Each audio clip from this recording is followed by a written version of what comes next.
timur laut. Di sini kita akan bisa melihat bagaimana kemudian ekskavasi yang dilakukan oleh Balai Pelestari Kebudayaan Jatim gitu ya. Telah menyibak ini adalah bagian tembok sisi utara dari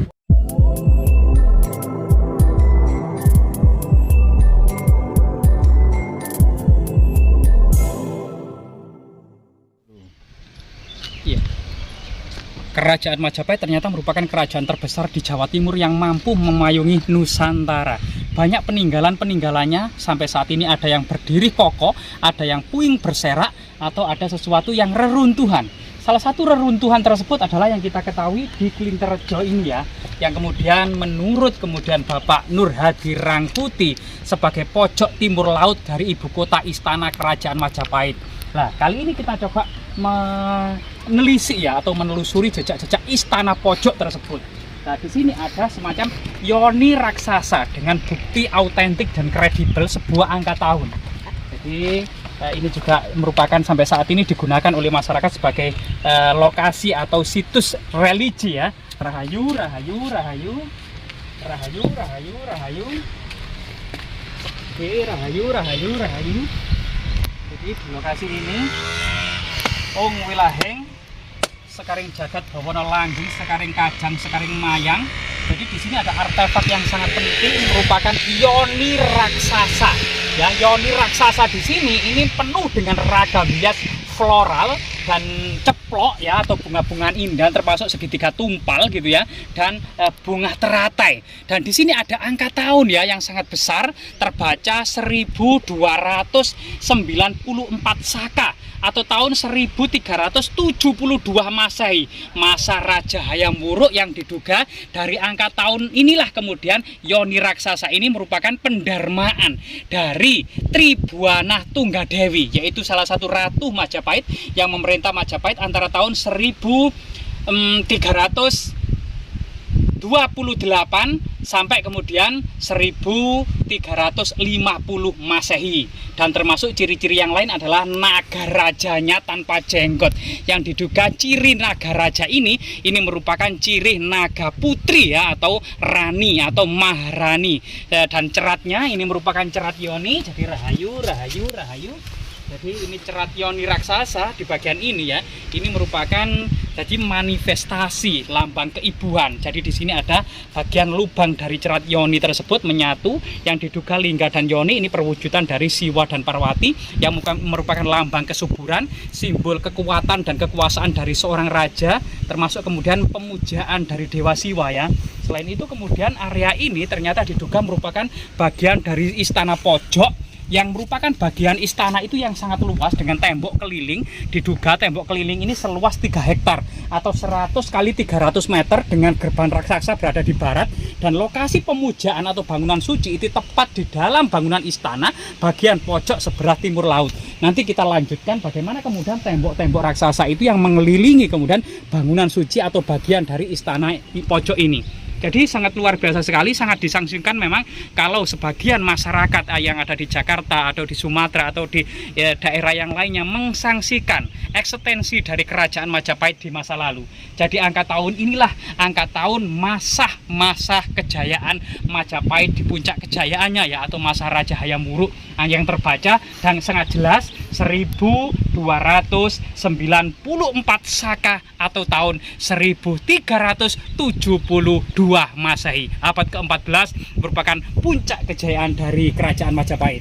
Jadi kita akan lanjutkan melihat ekskavasi yang dilakukan oleh Balai Pelestari Kebudayaan Jatim ya beberapa hari ini, dan ternyata menemukan ekskavasi yang next ya yang sudah sekian kali itu kemudian menemukan tembok di sisi utara dari sebuah bangunan suci ini.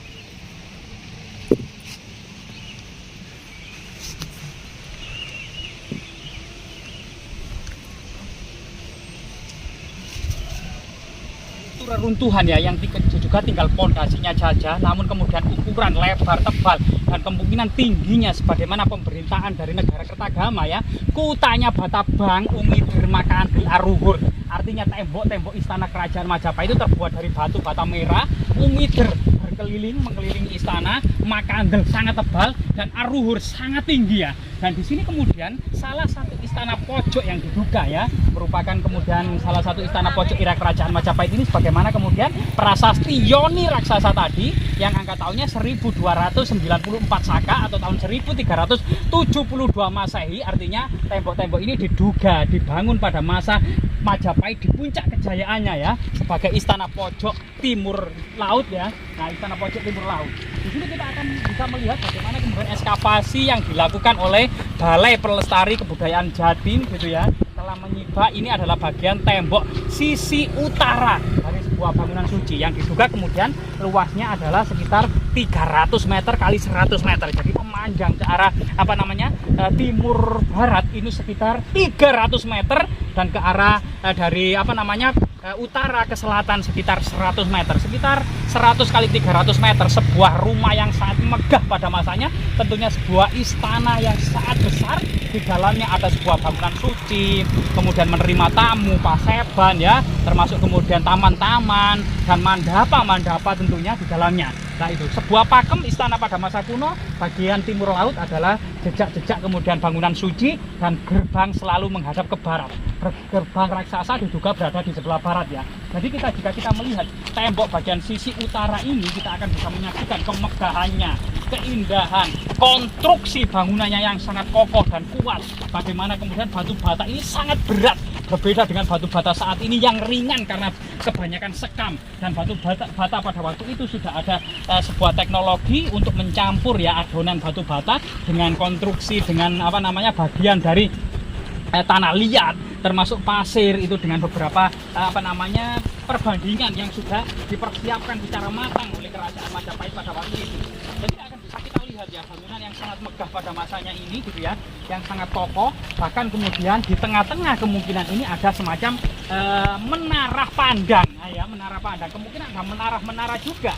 Nah, inilah kemudian diduga kemudian semacam menara ya, yang kita tahu tadi istana tembok sebesar ini kemudian ada menara-menara raksasa yang kemudian menjulang tinggi, bak kemudian Wall of Constantinople.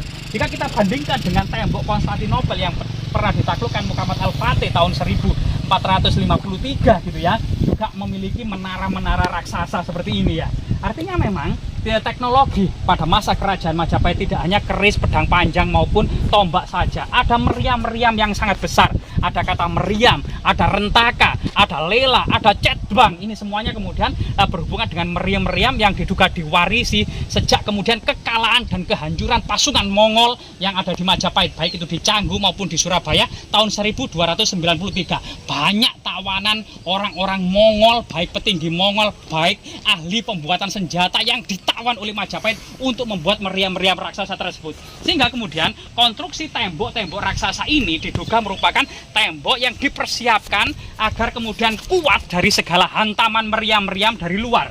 Namun kemudian diduga di Nusantara ini yang menguasai teknik meriam adalah Majapahit, sehingga angkatan laut Majapahit yang dipimpin oleh Empu Nala pun itu dilengkapi dengan meriam-meriam, baik itu meriam panggul atau cetbang ya, yang dibawa oleh prajurit Majapahit untuk menaklukkan dan menundukkan seluruh Nusantara. Sehingga Nusantara itu tidak hanya kemudian ditaklukkan yang saat ini menurut pemikiran masyarakat awam itu ya, Majapahit hanya menguasai 3 ilmu ya, yaitu 3 santet, pelet, dan ngepet saja. Namun Majapahit mempersiapkan dengan teknologi canggih yang diwarisi oleh dunia pada waktu itu. Misalnya yaitu cetbang atau kemudian meriam-meriam dari Tiongkok maupun kemudian kapal-kapal besar dari Persia dan Arab. Nah, ini semua perlu kemudian ya, jangan kemudian karena keegoisan, karena kemudian Majapahit itu hanya penganut siwa Buddha terisolasi. Namun Majapahit ini menerima banyak sekali teknologi dari luar, maupun kemudian Majapahit dalam penuturan Mahuan itu menerima tamu dan para pedagang serta saudagar-saudagar besar ya, termasuk para pengelana, para pendeta dan orang-orang nomaden dari Arab, dari Persia, dari India, dari Gujarat, dari Melayu dan dari Tiongkok ya. Ini sesuatu yang sangat luar biasa sekali. Mahuan dalam catatannya Yin Ye Sen Lang tahun 1430 Masehi itu juga mencatat bahwa sebagian memang para pedagang ini muslim, sehingga kemudian makam Troloyo sebagai buktinya banyak sekali para pejabat tinggi yang sudah memeluk Islam yang bersinggungan dengan para sah bandar ini. Jadi luar biasa sekali teknologi era kerajaan Majapahit. Jangan dibayangkan hanya santet, pelet, dan ngepet saja.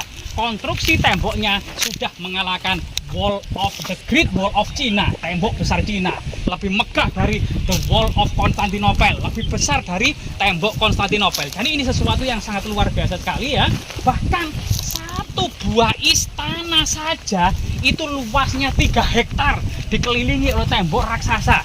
Dan ini diduga dalam kemudian catatannya, misalnya dalam negara Kertagama ya, Puk 12 baris kedua misalnya, yaitu di sebelah timur tersekat lapangan yang sangat luas, menjulang istana ajaib Raja Wengker dan Rani Daha, Pinaka, Dewa Indra dan Dewi Saci, bersebelahan dengan istana Raja Matahun dan Rani Lasem. Tidak jauh di sebelah selatan istana Raja Majapahit atau Wilwatikta. Sehingga kemudian raja-raja daerah di ibu kota Majapahit ini memiliki istana singgah yang berderek-derek ya, dan banyak sekali memang yang kita sebutkan tadi daerah-daerah yang memang di situ adalah keluarga Raja Majapahit gitu ya. Itu misalnya yang paling besar adalah Daha atau Kediri, kemudian Tumapel, kemudian Wengker, kemudian Matahun, kemudian Lasem ya, kemudian Pajang, Mataram, Pawanuan, Pamotan, Wirabumi ya, Singapura, Tanjung Pura, dan banyak sekali kemudian daerah-daerah yang di situ kedudukan adalah yang diduduki oleh keluarga raja atau keluarga dekat dari raja itu sendiri. Sehingga lah di sini kita temukan lagi menara lagi ya. Lah ini kita sudah berjalan sekitar berapa tadi, sekitar 100 meter ya, sekitar 100 meter ada menara lagi, sekitar 1 meter ada menara lagi. Nah disinilah, jika kemudian ini adalah bagian dari konstruksi atau bagian dari tembok benteng istana yang ditinggikan menjulang tinggi, maka kita akan bisa melihat kemegahan tembok benteng istana era kerajaan Majapahit dengan menara-menara pandang yang menjulang tinggi, tempat para prajurit menjaga tembok istana ini ya. Dan luar biasa sekali. Semoga kemudian situs ini menyibak ya, serta kemudian mengungkap kebesaran kerajaan Majapahit di masa lalu, sehingga tidak lagi kemudian ada opini-opini miring, tidak ada lagi kemudian opini-opini yang mensatir ya. Bagaimana ada di sebagian orang-orang yang ada di Jakarta ke sana mengatakan Majapahit hanya legenda belaka, Sriwijaya hanya sekumpulan bajak laut. Dan lihatlah kemegahan ini. Jadi Prambanan, Borobudur, Plaosan, Candi Sewu ini merupakan sebuah benang merah dari peradaban Jawa di masa lalu, dan Majapahit hanya kelanjutan saja. Sebagaimana kemudian kota Trowulan yang disiapkan oleh Empu Sendok pada abad ke-10, kemudian dilanjutkan pada masa Kahuripan, Kerajaan Kadiri, Kerajaan Singosari, dan ternyata Majapahitlah yang mewarisi dan benar-benar berhasil kemudian membawa kejayaan dan memayungi seluruh Nusantara. Bahkan kebesaran Majapahit akan tersirat dalam kitab Sutasoma karangan Empu Tatular, Bhinneka Tunggal Ika Tandhana Dharma Marwa. Jadi tidak berbeda-beda tetapi tetap satu ya, di bawah naungan atap kerajaan Majapahit. Semoga bermanfaat.